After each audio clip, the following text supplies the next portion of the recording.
Okey.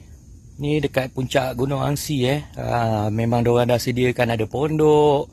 Menarik kan? Siap ada lampu solar, ada kemudahan. Okey. Right.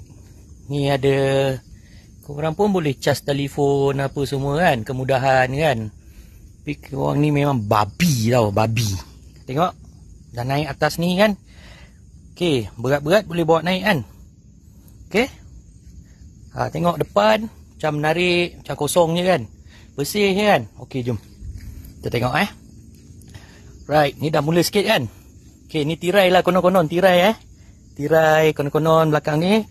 Okey. Kau tengok kat belakang tu. Ni. Ni semua hikers bodoh ni. Kau tengok kat bawah tu. Lagi berlonggok. Sampah-sampah yang babi-babi hikers bawa. Okey, bawa naik tapi tak reti bawa turun. Yang bodoh. Okey, konon-konon ada tirai lah konon, tutup kan. Bersih lah konon kan kat depan. Tapi bila kau selak, kau selak, tu, nampak? Tu kat bawah tu. Ambil zoom. Nampak? Nampak? Berlonggok sampah kat bawah tu. Tu. Memang bodoh.